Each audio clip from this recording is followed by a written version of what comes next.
Okay, welcome everybody to the Bay Village League of Women Voters Candidate Forum for Mayor of Bay Village. We welcome both those in the audience here tonight and those that are viewing us on YouTube live stream. I'm Cynthia White, Chair of the Bay Village Chapter. The League of Women Voters is a nonpartisan political organization that is recognized for its impartiality and valued by both voters and candidates for its role in promoting an informed and engaged citizenry. It is our goal in Bay Village to hold a forum for every contested election, and we will meet that goal this election season. We've already had a forum for the municipal court record and municipal court candidates, which was in collaboration with the Westlake and Rocky River leagues. And if you missed that, it'll be it's already on the YouTube channel of the league, and you have that address in your flyer. And then we have one more coming up on Monday for Ward 1 residents City Council is contested election year. Excuse me, can it be louder? I don't want to know that said a little bit. All right, this is better. Oh, keep it right up to face. We want to thank the Bay Schools for providing this excellent facility to us free of charge for this forum. And thank you to the candidates for participating and to the audience for attending, asking questions, and listening attentively. You are here to become an informed voter, the most powerful tool in our democracy. We are very fortunate to have as our moderator this evening, Pam Smith. Pam comes to us from Lakewood, where she has been a longtime member of the League of Women Voters there. She has served 3 4-year terms on Lakewood City Council and continues to volunteer in many civic organizations in Lakewood. She is retired from her marketing manager job with small retailers. She always enjoys moderating candidate forums and recommends them as the best way to learn about candidates. We have been fortunate to have Pam as our moderator for a number of our previous forums and find her to be an excellent moderator. She will now introduce the ground rules for the forum.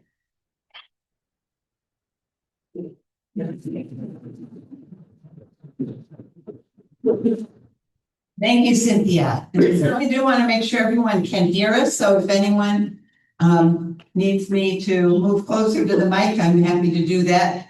And may the candidates also know how important it is that people hear what you have to say. I'm really glad to be here tonight, and you have a full house, and the questions that have already been collected are of a wide variety, so it's going to be a great night. I'd like to tell you a little bit about what we will be doing tonight.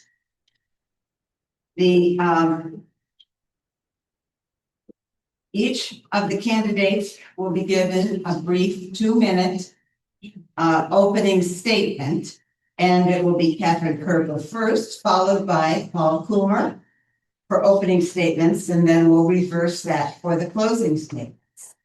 Then I will start to ask the questions that have been considered and come up within the whole community on a whole variety of topics. And I'm sure you will enjoy listening to different opinions, or maybe the same opinion from the candidates.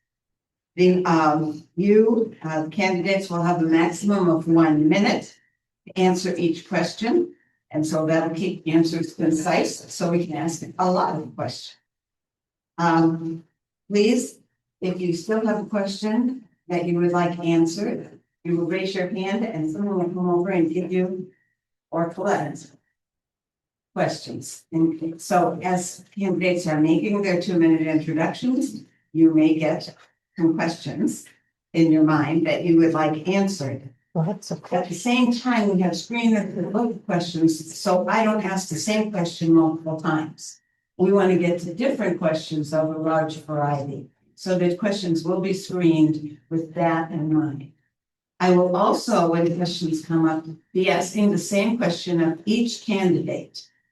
So please don't be specific about candidates, because I can't ask a question to a single to one of the candidates and not the other. The timers are here in the front row. They have placards, so you'll see them raised to keep everybody on time. And I will be bringing the forum to close sometime around 8:15 and 8:30, depending on how we go. With that in mind, we're going to start now, and we're going to have the first 2-minute presentation from Kathryn Kerber. Can I make sure my mic works before? Please do. It's a little pleasure. It's at the very bottom. At the bottom. It's not at the bottom on these. That's different. It's elsewhere. I will show you. Okay, thank you, Peter. There it is. What sort of a font? This. Good. What's Hey, green? good. It's good. It's so good.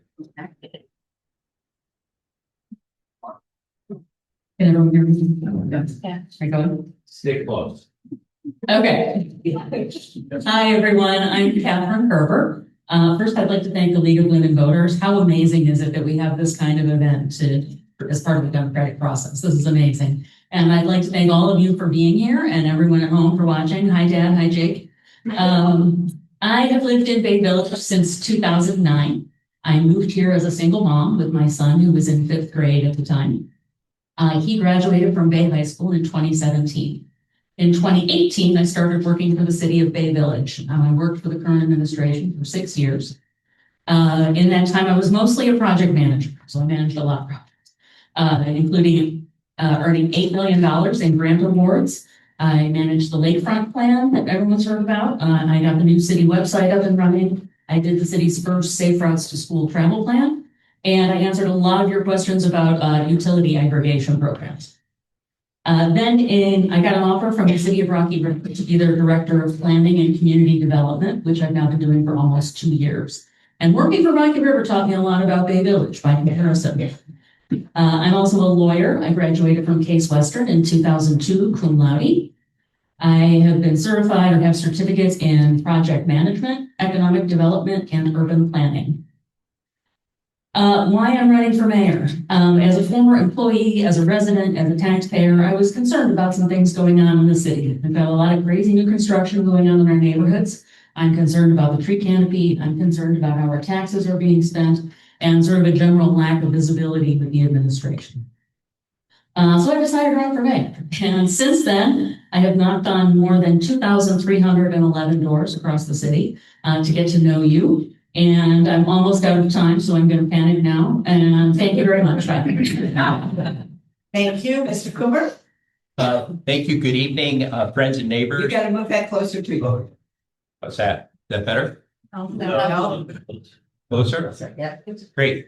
You're right up on it. Good evening, friends and neighbors. Thank you for being here tonight and caring about the future of our community. For more than 25 years, I've had the privilege of serving Bay Village in various city council leadership roles, and for the past 8.5 years as your mayor. I've worked alongside an outstanding city staff, a dedicated city council, and an incredibly supportive community. I've applied my experience at Cleveland Clinic in operations and human resources, along with being a certified accountant, to responsibly manage the city's $43 million annual budget and 175 employees. Together, we've made real progress that has improved the quality of life for residents of all ages, keeping Bay one of the safest cities in Northeast Ohio, investing in modern police and fire services, upgrading our streets, our sewers, and public spaces, improving our parks and lakefront, and invigorating our retail spaces, while securing over $42 million in outside funding to support the elections. While projects are important, it's always been about the people. One of my favorite traditions is hand delivering welcome packets to new residents. I've delivered over 1,800 so far. I love hearing their first impression of how safe Bay feels, how friendly the neighbors are, and how proud they are to have chosen this community to raise their families. Those conversations remind me the importance of this work and why I love Bay Village so much. I'm running again because the work is not finished. Our plans are progressing well to improve access to the Koomar Park lakefront, continued improvements in our infrastructure, and renovations to our fire station, keeping Bay the kind of place we are happy to call home. I'm proud of what we've achieved together. With your support, I want to finish what we've started, and I hope to secure your vote this evening. Thank you so much. And again, thank you to the League of Women Voters for hosting tonight's forum. Thank you very much. We'll start the questions now, and I'll start with Kerber, and then I'll alternate who starts with the questions. The first question is a question about what exactly does the mayor of Bay Village do? Different cities operate in different ways. Sometimes their mayor is a figurehead and a urban person nonetheless, and sometimes the mayor is much more involved in city operations. So, Ms. Kerber, can you tell us what the role of the mayor does in Bay Village? Sure. Did I turn it on? There we go. Yes, the mayor of Bay Village is not a figurehead. It's more of a city manager type role. So the mayor is very involved in decisions. And there are even degrees within that. You can be too involved as a mayor. I personally would like to give a little more rein to the city directors who have control over each of their departments. I think they haven't been given the power to use their skills and talents to really serve the residents of Bay. I would like to empower them to do that. I've seen a different way of managing directors at Rocket River, and I'd like to bring a little bit of that to Bay Village. Thank you. Thank you. Mr. Koomar? Yes, it's definitely an operational role. As I mentioned in my opening comments, you're responsible for all aspects of hiring personnel, getting them in the right spots, your annual budgets, and executing on projects and getting those to completion. I think another role of mayor that is vitally important is serving on various county committees. I've got some down at the county on some public works, also Regional Transit Authority. That gets me involved in NOACA, the regional planning organization. And those relationships are key to bringing back some of the funding that we have received of $42 million. Grants were one component of that, a very component of that. But the projects, say like Wolf Road and the bike lanes and repaving, or Lake Road, is not a grant application. That's really building relationships. Thank you. Starting with Mr. Koomar, here's a question about trees. Important to all of us, especially in Bay Village. What role could developers play in helping our tree conservatory, our tree canopy, when they clear healthy canopy trees to build oversized homes? Mr. Koomar? Okay. The tree canopy is very important. In 2023, we created an urban forestry manager, a professional that could focus on this important asset for the community. Right now, it's valued at over $11 million, and we have him working on that full time. Relative to private property, we put in a tree protection ordinance several years ago. And while a developer has the right to use the property as they see fit, I can tell you in the Yarmouth subdivision that part of that tree protection ordinance, they saved 40-some trees along the back line and are planting an additional 680, I believe, trees on the site. So without that tree protection ordinance, we wouldn't have had that. They do have a right to develop private property. Thank you. Ms. Kerber? I think what we really need, and what I've talked to a lot of people about this year, is back in 2008, residential property was exempted from review by the Architectural Review Board. That means, like Mayor Koomar said, developers can do whatever they want. And we're having a problem not just with trees in that regard, but with really crazy big houses being built in our really cute neighborhoods. So I think we need to undo that exemption so that plans are reviewed by the Architectural Review Board before the trees get cut down. So maybe we can prevent them from being cut down, and we can maintain the character of our neighborhoods with trees and in other ways. Thank you. Thank you. Ms. Koomar, this is a question that came in from the audience, really fits right in with the question about developers and tree canopies. Are there any solutions to the tearing down of smaller homes and replacing them with homes that are oversized and don't fit the current need? Yeah, and one of the things we've heard loud and clear over the last few years is sewers were one of the top priorities for residents. And so we have worked back from there. And I start there because that does affect the scale of homes. One of the things we're looking at, one of the 10% of items in our master plan is looking at an architectural board of review. And we're continuing to work with the planning commission. We've got time with them in October. But what we did is we set a hard surface ordinance of impervious pavement so that Now, when a home is built on a lot, it is only can occupy 40% of the lot size, regardless of that lot. That helps us plan our sewers, but I also think it goes to the scale of homes in the community. That hard surfaces would include the home itself and also the driveway. And so really the architectural board of review would not address scale. It just represents style. Thank you. Ms. Kerber? Yeah, my current role in Kathryn Kerber, I oversee the architectural board of review. So I know that they can address scale and could. It also took us a very long time to get that maximum percentage for impervious surface. It took a very long time for us to get that passed. That should have been in place a long time ago. But yeah, we need to get, like I said to the last question, we need to get residential property reviewed by the ARB again, which they did before 2008. We just need to undo the exemption. And they can keep new builds in scale with the surrounding neighborhood. You can still have a little style, but it has to be in a scale that fits the neighborhood. Thank you. Thank you. Starting with Ms. Kerber, this is a question about the police dispatch. There's some amount of discussion about it. Some plans are in the works right now and being implemented. How do you think the change is working so far? And do you see any need for improvements? I don't have any insight into how it's working now. I don't really think any of it has taken effect yet. I could be wrong. My perspective on dispatch is if I'm in office in January, I'll meet with the chief of police and see how it's going at that time and see if anything needs to be changed. But I don't have any kind of report on how things are going right now. Mr. Koomar, do you have any comment on the police dispatch changes? Sure. This is currently being implemented, and really, I follow the lead of our police chief, Rob Gillespie, who is also a Bay Village resident. This is something that's been done in many other communities, and it really will improve public safety by improving our response time using top technology, which we don't currently have. And it will also allow sufficient dispatchers to be on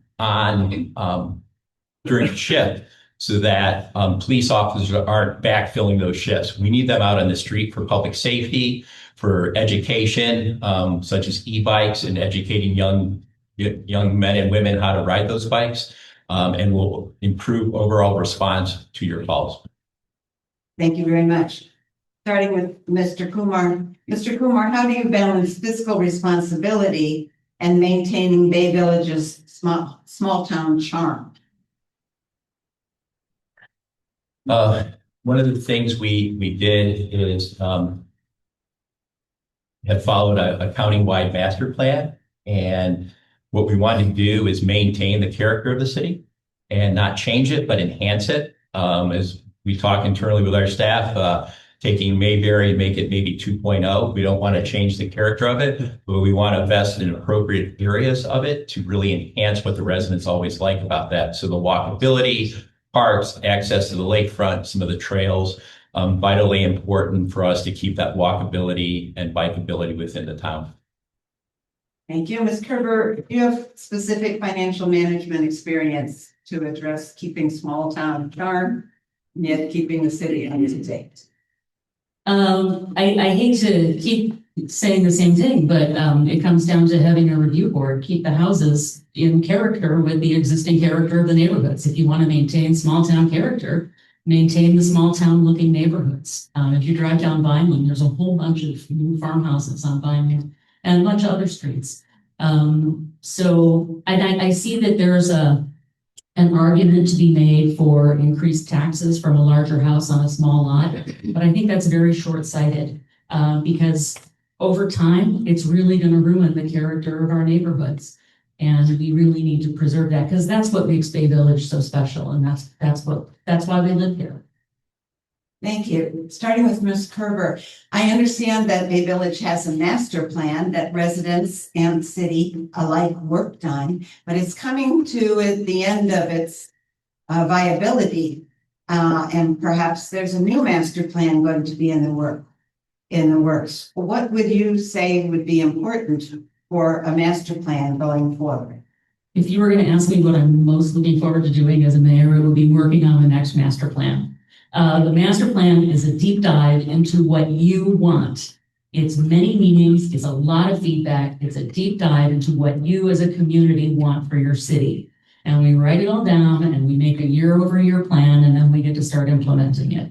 I know it's really dorky, but I'm really looking forward to being part of that in any capacity.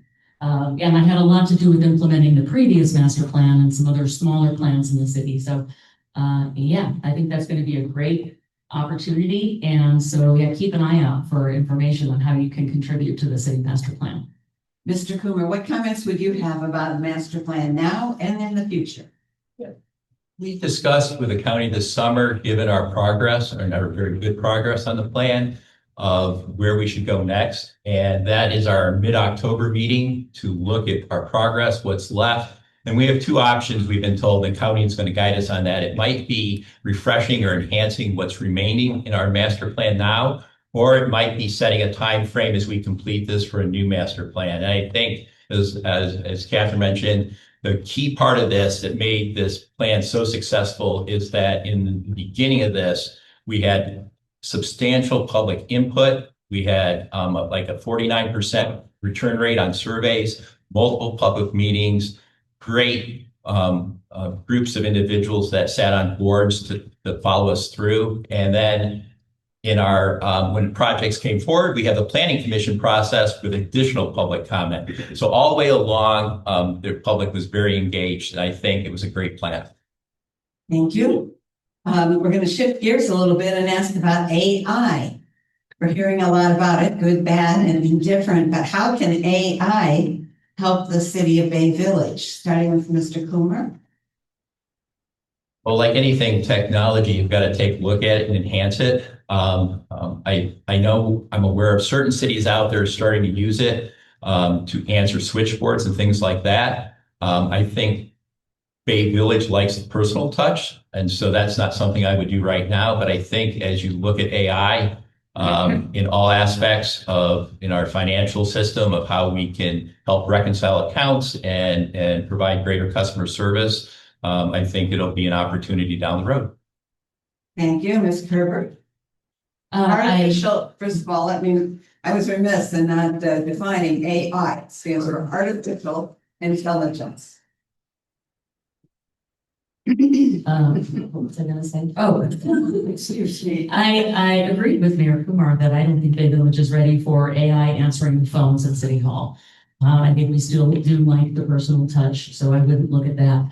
There may be some options for using it with the service department or something. I'm really not sure. My son actually is doing AI research and development projects for the company that he works for. And yeah, I don't really see a lot right now, but the way it's evolving so quickly, it could be very soon. Thank you. Starting with Ms. Kerber, how should the city respond to changes in our climate? Ooh. Try not to panic. We need to start taking care of the things that we can control. We can plant more trees. We can limit that impervious surface. We can make sure we're keeping our waterways clean as the water flows into Lake Erie. There are a lot of tangible things that we can do, to at least protect our little corner of the world the best we can. Thank you. Mr. Koomar? We look at it in twofold. Our buildings, we're doing energy audits, deep dive of those, and looking where solar panels might be an option.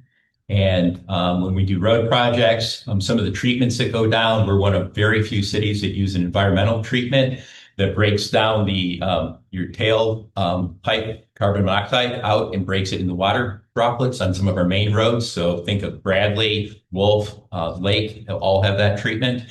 And then most importantly, from our public spaces with our urban forestry manager, in recent years, we've planted 968 trees. And actually, if you look at the data, we've actually increased our tree canopy on public land over the last several years. So all of those, both on the physical side of building and environmental side, are important. Thank you. Starting with Mr. Koomar. The mayor of Bay is currently the city's safety director of Bay. Do you feel one person should have both titles or qualifications should the safety director have? Sure. I think when you're elected as mayor in Bay Village, people expect you to take that personal responsibility in own safety. That's very important to each and every one of us, safe neighborhoods for our families. And I think it's commonplace in most West Shore communities to do that. It's an efficient way to do things. If you look at our track record of storms, the pandemic, eclipse preparation, which we were recognized by Cuyahoga County as a top leader in that, and then the 2 tornadoes we had last year, our safety forces responded very well. I think we'd all like the electricity to come out a little quicker, but that's a first energy item. But it served us well, and I would continue it. Thank you. Here's a question about Dwyer Center. Do I need to answer that one?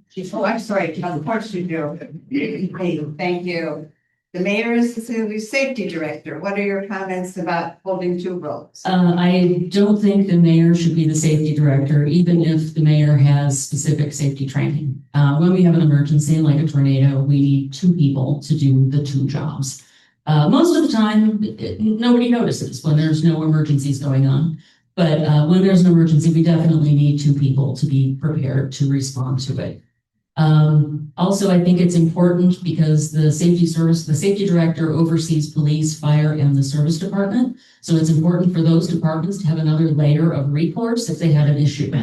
Also, Mayor Koomar doesn't currently attend the union negotiations for those departments, for police, fire, and the service department. And that means neither the safety director nor the mayor attends the union negotiations. That's one of the main things I've seen in Rocky River. There's a separate safety director who can focus on that while the mayor is focused on the people connection. And they both attend the union negotiations. Thank you. Thank you. This is a follow-up question about safety, starting with Ms. Kerber. If a major crisis, such as a storm causing widespread damage, hit Bay Village in your first 60 days, as mayor, what would be your step-by-step plan to respond? Well, I would have appointed a different safety director who has experience on how to handle these things. So I would be in constant contact with that person to make sure they're out in the field addressing the safety situation. As mayor, I would be contacting residents and letting them know about available resources, where they can go if they need power, making sure everybody's safe and has dinner for the night, connecting with all the residents, and keeping the rest of the city running while the safety director handles the storm. Thank you, Mr. Koomar. Can you repeat the question? If a major crisis, such as a storm causing widespread damage, if it hit Bay Village in your first 60 days as mayor, what would be your plan to respond? We have a ready notify system, and we always let residents know where there's shelter if they need it.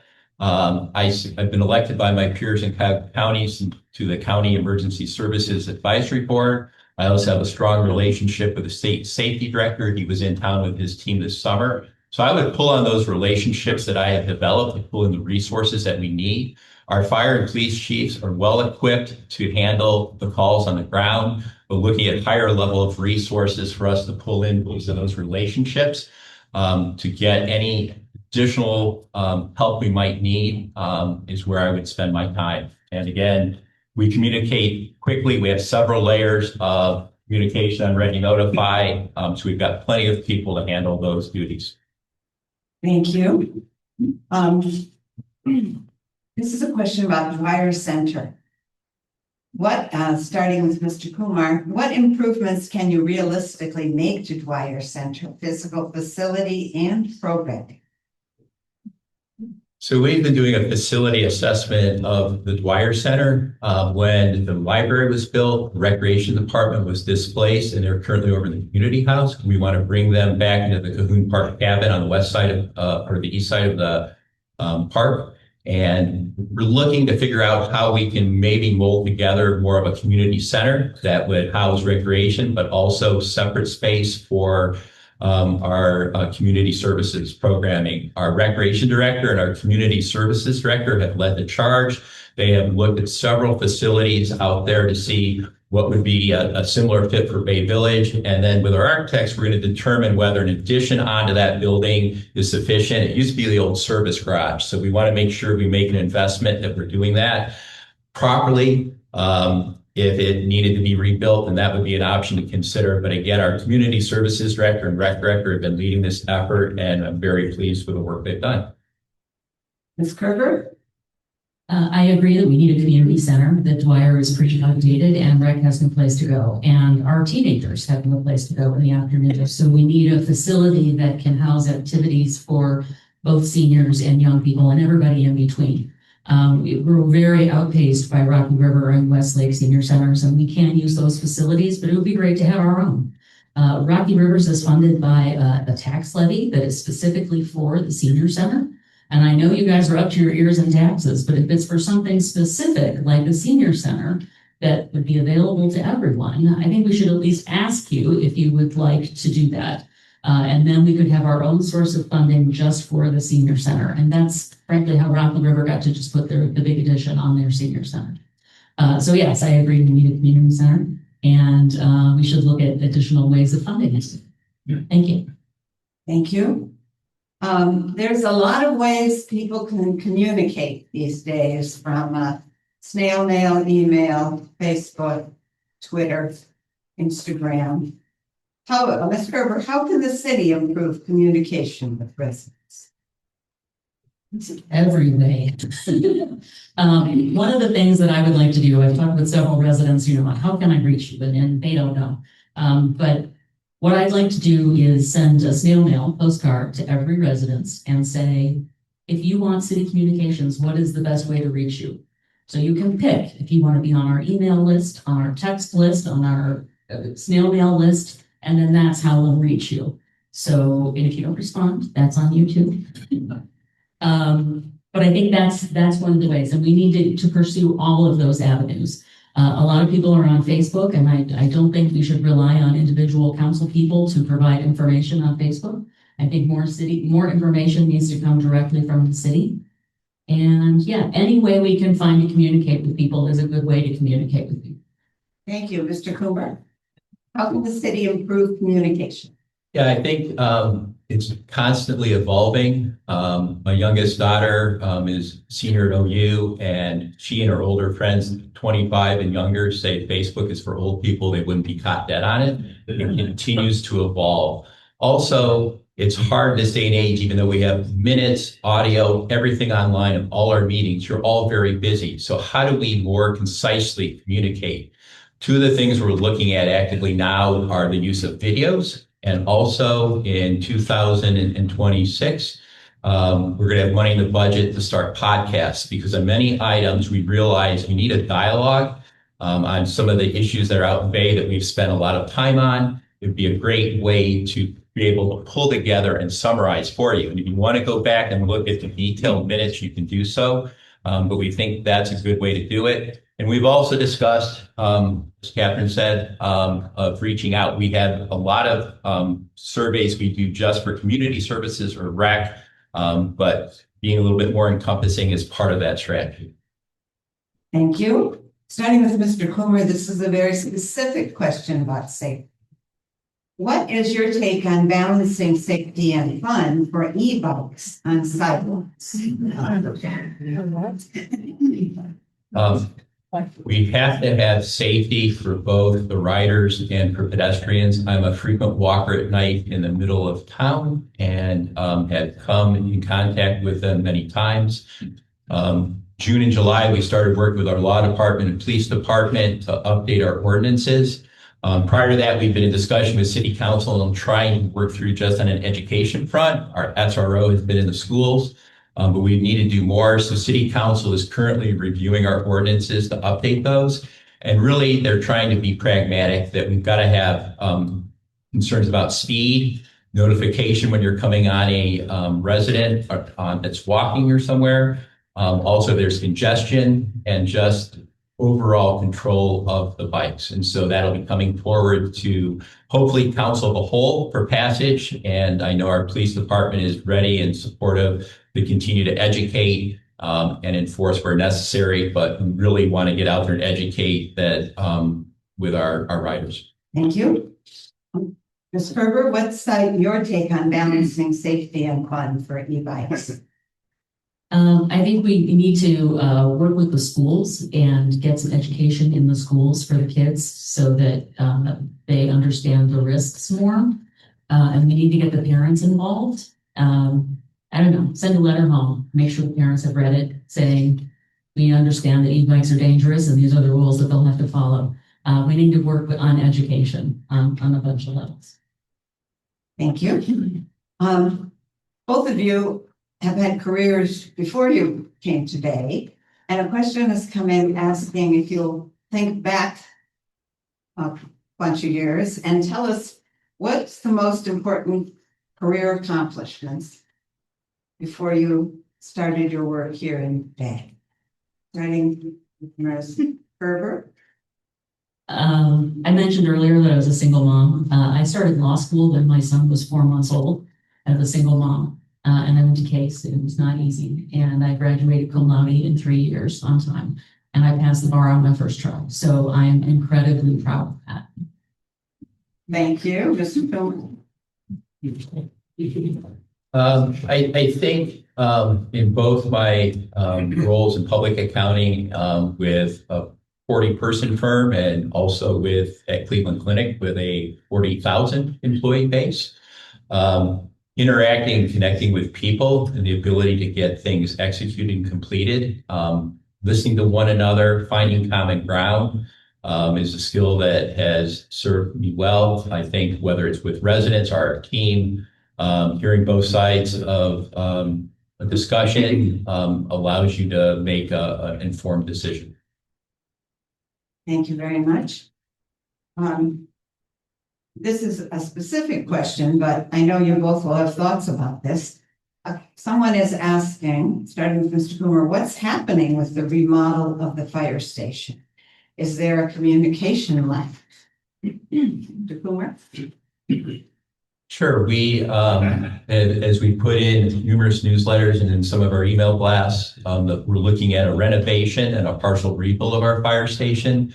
We did a feasibility study a few years ago, and a major renovation was more cost effective than a total rebuild. So that's the route we are adhering to. We have sort of been in a pause so that there will be an update in the next quarterly newsletter where our construction manager is looking at costs. Given inflation and some of the tariff discussions, we were hoping to have numbers later this summer, but they wanted to take a deeper dive and make sure those numbers were good before those came to City Council. So we were hopeful that this would have moved along a little quicker. Definitely Chief Lyons and myself, but we want to get the numbers right before we bring that to City Council for review and consideration. Ms. Kerber? Yeah, I'm relatively tuned in and I have no idea what's going on with the fire station. So I would say that there is maybe a communication problem. I've also heard there's some other plans going on at City Hall, like for a renovation of the first floor that would probably be very expensive. I'm not sure that it would help. And I personally would like to focus on making sure the fire station gets built properly with everything the firefighters need before we do cosmetic and things that only the employees see. We need to focus our building improvements on what helps the residents the most. So that's all I know about the fire station. Thank you very much. Starting with Ms. Kerber, we are in the Bay Middle School Library and we thanked them. What are some other opportunities for collaborating with the schools for the benefit of the entire community? I'm going to do St. Baldrick's. If you aren't familiar, it's a fundraiser where if you raise money and then you shake your head. And I just think it would be really entertaining. I'm not saying I'm thinking about it. I love school. I really loved school. I loved this school when my son attended it. I did the Safe Routes to School plan for the city. I would be happy to be involved in any way the school wants me to be involved. I don't want to show up where I'm not invited, but I'm happy to coordinate with the schools. In Rocky River, Bay Mayor for a day. I would love to bring that to Bay Village, where you have a 10 or 11-year-old come and they get sworn in as mayor for the day and they spend the day in the different departments. learning about civics and how the city works. And I think we should really do that as one specific example. Thank you. Thank you. Mr. Koomar? I have a great relationship with Superintendent Prebles, and one of the things we focus on most is safety. As I mentioned, we created the first school resource officer, which is a Bay Village police officer. We're in contact with the Bay schools, with St. Rayfields as well, on what we can do and where we may add additional personnel in the future. And I think also we share resources. The schools use some of our salt in winter months and things of that nature, where we're sharing supplies. They don't have to create their own salt storage facility with EPA requirements. And so wherever we can share field space, our rec director and their director of events, we do very well of sharing spaces to utilize the facilities to the fullest. Thank you. The question has come in that it's our national politics down to the local level. We seem to be very interested in politics and political parties at the national level. The question is there a role that political parties play in the mayor's administration? Starting with Mr. Koomar. Sure. I think, Bay Village is a nonpartisan race for good reason. Mayors are concerned about getting things done for residents, and we don't focus on national politics. When I'm looking for resources like a big tank behind us over in Cahoon Park, I work proactively with former Senator Sherrod Brown and Congressman Max Miller to get funding there for the city, because it's really about the residents. We're about plowing snow, resources, safety, and our parks. And so where we can pull those resources in, you've got to focus on getting those things done and work with all individuals that can help. Thank you. Ms. Kerber. A few weeks ago, I had about a half-hour conversation on the driveway on Lake Forest with someone whose national politics would never, ever agree with mine. But we talked for half an hour, and we had a very civil discussion about a lot of things. And when it came to national, we were never going to agree. But when it came to the local issues, we were very much on the same page. We were caring about trees and our neighborhoods and respect for our safety forces and things like that. And he was a former Cleveland police officer. And at the end of our conversation, he said, "You're tough. I respect that." And that was really cool. I was very proud of myself for not flying off the handle with this guy whom I disagreed on so many things. But when it came to city matters, we agreed on everything. So it was really great. And both of his daughters went to law school with that. It was pretty cool. Anyway, yeah, I think there's a lot of common ground that is very separate from national politics in Bay Village. Thank you. Ms. Kerber and Mr. Loomer, what are your goals for making Bay Village a more diverse and welcoming community? This includes LGBT issues. This includes physical disability issues and racial issues. Bay Village definitely has a diversity problem. While I was an employee for 6 years, we had maybe 2 diversity training sessions. And at one, I was considered the diverse employee because I like science fiction. So, we definitely have a diversity problem. I'm not an expert on how to solve that, but I know some people who are, and I would like to make it known, first of all, that the mayor's office is pro-diversity, and then I would ask them for their advice on how we can improve diversity. There are also a bunch of federal heritage months, like June is Pride, and February is Black History Month, March is for women, April is for neurodivergent people, and August is actually National Civility Month, where we're reminded to be respectful even when we disagree. And I think all of those should be celebrated in some way. And we'll start with that. Thank you. Mr. Hoover, diversity in Bay.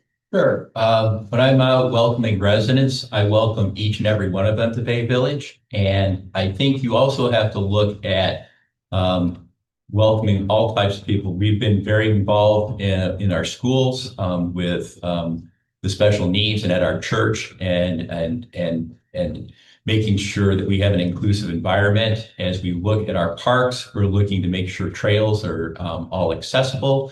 From the library down to the lakefront, we want this to be an experience that all can enjoy. And so really, just being open to all is super important. And I think we have that environment. Thank you. Thank you. Mr. Koomar, there's a lot of talk about property taxes. What can be done about property taxes that will help residents without adversely affecting the schools?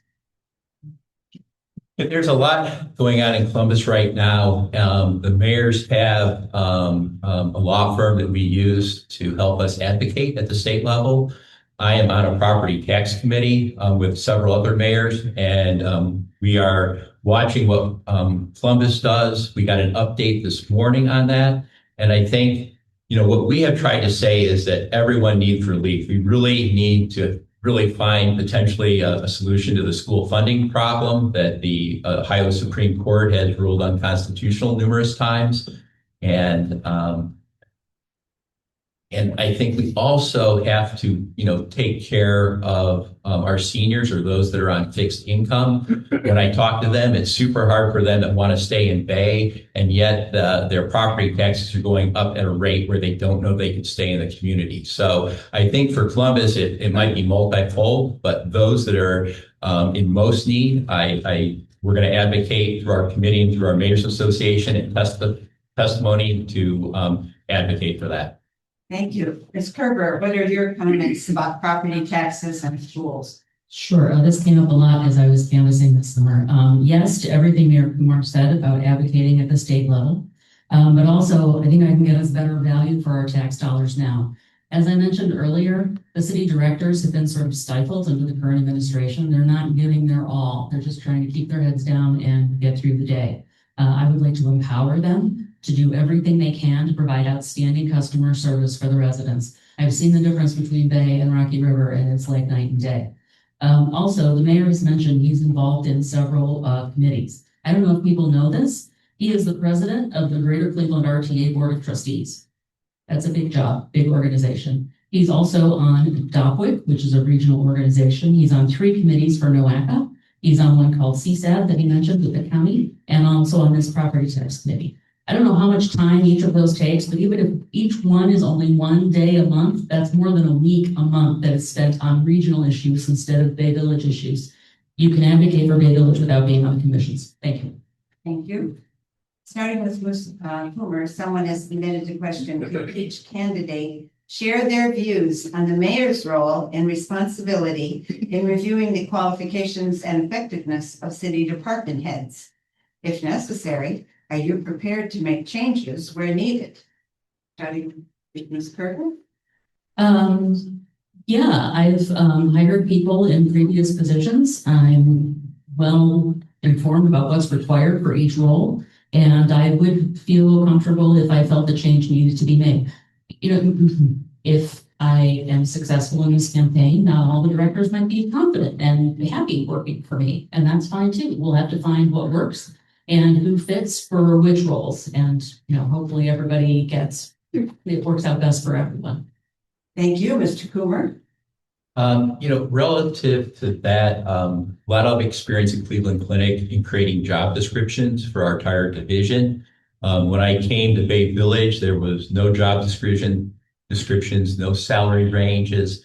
And in 2017, we achieved that in my first year in office, putting that in place. That has gone a long way to providing guidance to directors. We use it in hiring, and we do update those periodically. And we meet twice a year with City Council to make tweaks to any of the salary ranges or that. And one of the things when I came into office that we addressed is we noticed as we put these ranges in and align people for where they should be in this system, that predominantly women were underpaid in our system, and City Council was great to work with me and get that corrected so that we were paying somebody for their full value. Thank you. Mr. Koomar. What resources can Bay offer to help older residents remain in their homes as they age?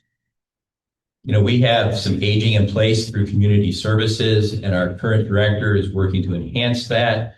What we found through the surveys is residents don't want to leave Bay. They don't want to share a home with someone else, and they want to stay where they are. And so we've done things of the Snow Angels program for shoveling snow, of getting a neighbor to help them, assisting them with the trash and things of that nature. But we've also, in the aging in place, have options for them to go through and work with an occupational therapist to put in grab bars, or maybe to take a first floor bathroom and turn that into a shower, to make their living space livable for longer so they can stay where they are. Thank you. Ms. Kerber? Yes to all of that. Those programs will definitely keep going and be expanded if we can. One other thing that came up a lot as I was canvassing is people were concerned about overgrown yards next to them, and people don't let their yards get overgrown because everything's great. And I know that the community services director and the police chief and the fire chief meet, I think, monthly to talk about people who may be of concern in the community. And I think we should add the building director to that meeting. Because if there are properties that aren't being well kept, there's something going on, and we should try to help keep an eye on them and see what services we can provide them. Thank you. Starting with Ms. Kerber, as mayor, what is the most important factor in maintaining a productive working relationship with city council? Food. Humor. I think transparency. It's got to be transparency. Let them know what's going on. Let them know ahead of time so they have time to think about it and do their research. Don't spring things on them at the last minute. Just keep them informed. We have great people on city council who really take their jobs very seriously. And I think, as long as we respect that and keep them informed. Thank you very much. Here's a question. Glad to get a chance. Excuse me, please continue. I would say communication. I sit down with our council president frequently, but also I'll give you an example relative to capital projects. Our service director will sit down with the head of our public improvements committee and our finance committee, and I will meet with them periodically on items. She will do deep dive quarterly reviews of where those projects are, because it affects both the Public Improvements Committee and also the Finance Committee. And so there are issues that come out of that. They can be discussed, and by the time something gets to council, questions have been answered, which makes for smooth conducting of business. Thank you. Starting with Mr. Koomar, what's your position about non-emergency employees being provided with city vehicles to drive to and from work? Our service department employees are on call, so they take their vehicles home. Our two supervisors, our chiefs take their vehicles home. Because first responders, I leave my vehicle in City Hall sometimes. I take it home sometimes as safety director, so that I have it. I live about a quarter mile away. But other than that, I believe our building director and all others leave their vehicles at City Hall. If there was a business need for them to use it, we would do so. But our service supervisors are on call, often come in for emergent matters. So we provide that to them. Our service director leaves her vehicle at the service garage. Thank you. Ms. Kerber, your position about non-emergency employees using city vehicles? Right. The question was about non-emergency employees. So anybody who's on call for emergencies is welcome to take a car home. As mayor, I would not also be the service director, so I would not be an emergency person. So I would not have need for a city car. It would probably be the safety director or police or fire who has a car, so they would already have one. That's my position. Thank you. Starting with Ms. Kerber, what's your plan to involve local residents more in the city government, especially when you're spending their tax dollars? How can you get more participation in local government from our residents? Right. Well, I'll be in the office more. And I think the postcard idea is going to go a long way to finding out how residents want to be contacted. And I'll have more public engagement. I love engaging with you guys. I mean, it's been so much fun this year. So anytime I can get a meeting together to talk to everybody about what they want, that'll be the way to go. Thank you. Mr. Koomar? Yeah, I too love engaging with the public, whether it's at Heinen's or on the street when I'm walking. My direct dial is on the city website as long as my email. And I find a lot of people take me up on that and call when they have a specific concern. I had two residents that were on Glen Park and they had a question about a school bus stop and safety for their kids. I went out last week, followed up by our chief of police yesterday to provide them guidance. But it's great to be able to respond and answer their questions. Thank you. Here's a question that, as you've been campaigning, you may have some insight into. As you talk with Bay Village residents and voters on the campaign trail, is there a commonality about important issues facing Bay Village, and what would you plan to do to address those issues? Starting with Mr. Koomar.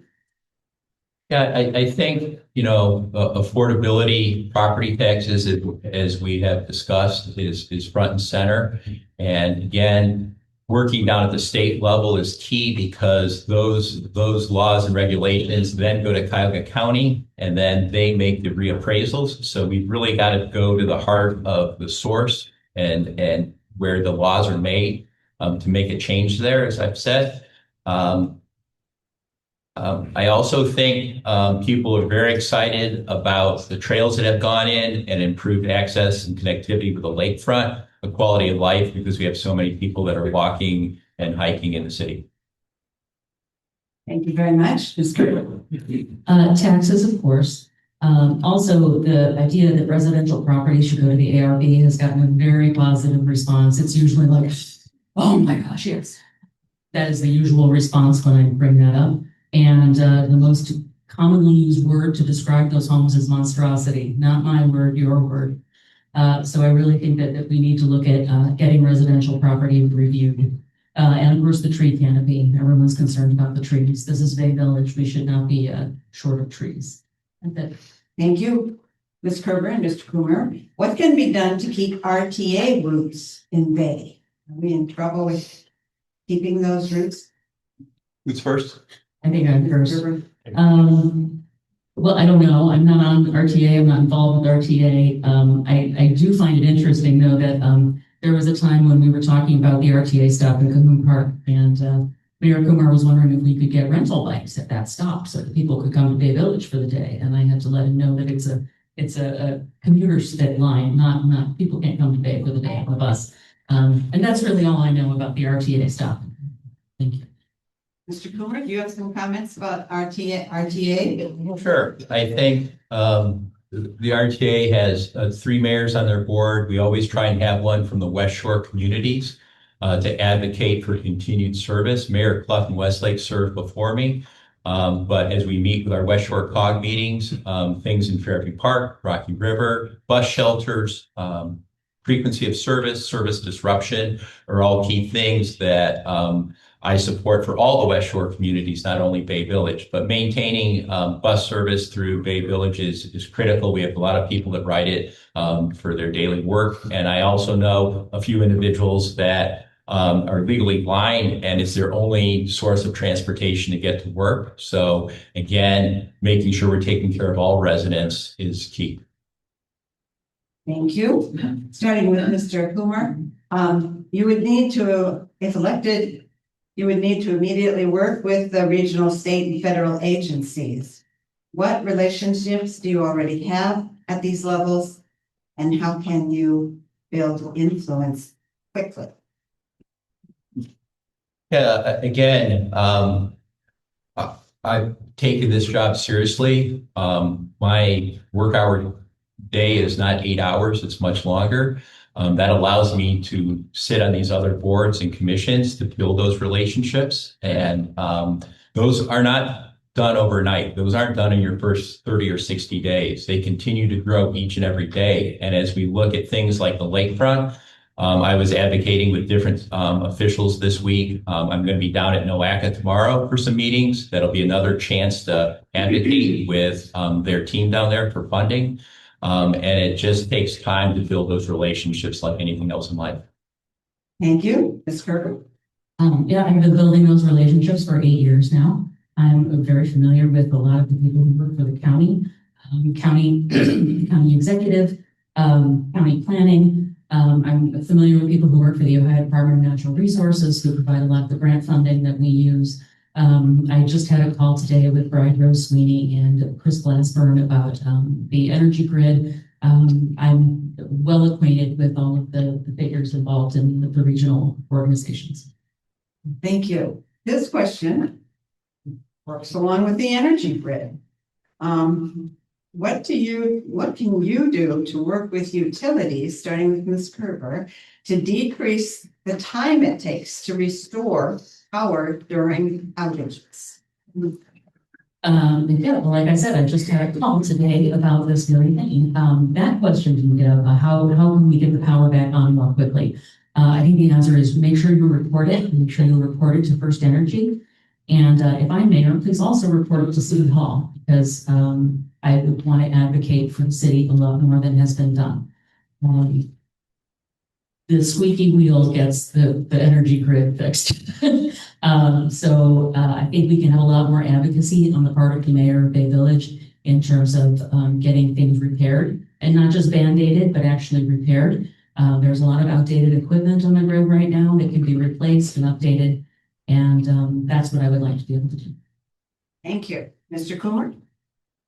Yeah, we have some trouble spots in Bay for power. And especially over this last year, it's gotten worse again. So I've been out in contact, walking door to door with these residents, and I'm speaking, and I think Councilman Greco's here, and I haven't had a chance to update him, but the Lincoln, Linford, Marygate, Wellshire, White area has some underground utilities. And so we've had multiple meetings with First Energy and are scheduling probably a resident-only meeting for that section, because we're advocating for improvements not only to the above-ground lines for them, but to the underground infrastructure. What kind of engineering can they do? And this is 50-some years old, so what's the useful life on this? And then advocate for it. But to get to the root of the problems and understand some of the nuances of how the lines run, that's been incredibly helpful in my meetings with First Energy and our service director.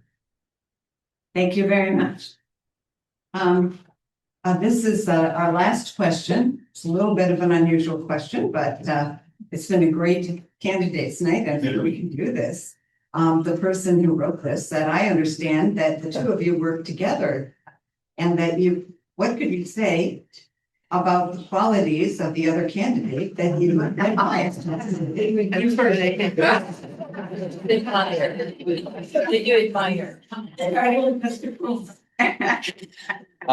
I think when you were employed with Bay Village, the projects that you worked on, your website, and some of the grants, attention to detail was important. And I think your legal background and training shined through on these projects.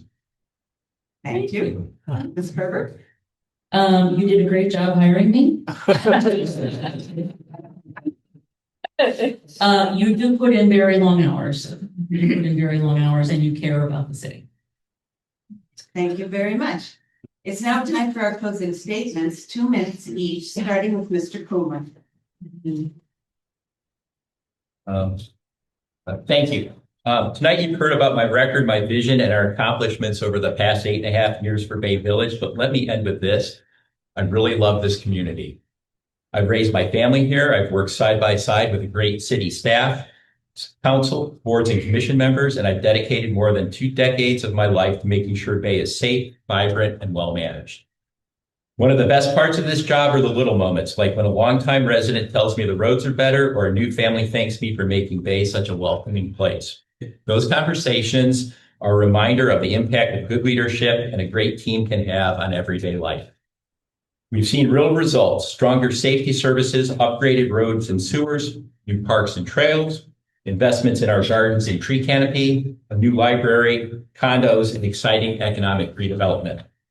And we've done this the right way, responsibly managing your tax dollars, securing outside funding through collaborations, relationships that have been built while keeping our small town feel. But there's more work to do. Plans are progressing well to transform the Cahoon Park lakefront, improving access by creating a lake level park and controlling erosion to maintain green space for future generations, which is incredibly important. We've got a lot of erosion. I'm ready to keep going. With your support, we can finish what we've started and make Bay's future even brighter. I respectfully ask for your vote to continue serving as your mayor. Thank you so much for being here tonight and for your questions. Yeah, Ms. Kerber. Thank you again to the League of Women Voters and for all of you for attending here and on the internet. I could have had a very relaxing summer. I could have sat on patios, I could have gone on vacation, but this was more important because I'm concerned about some things going on in Bay Village. So instead, I've knocked on 2,311 doors. I've had hundreds of conversations, countless coffee hours and get-togethers to get to know you and to learn about your concerns and learn what we can do about them. We'll still have all of our infrastructure improvements that are ongoing. I'm not going to stop any of those and all the programming that we like. But we can also protect our neighborhoods from this unfortunate development that's going on. We can do more to protect our tree canopy. We can do more to support our safety forces. We can have better communication between City Hall and the residents. My campaign is called Kathryn for Bay. It's not Kathryn for Mayor, it's Kathryn for Bay, because my campaign is about you.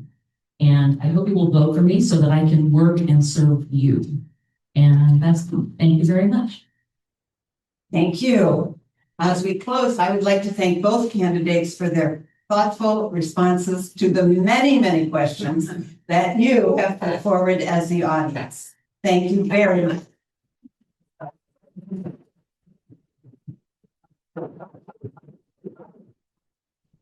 For me to be here, and I'm going to turn it back over Cynthia White, there out of the chapter here in Denver.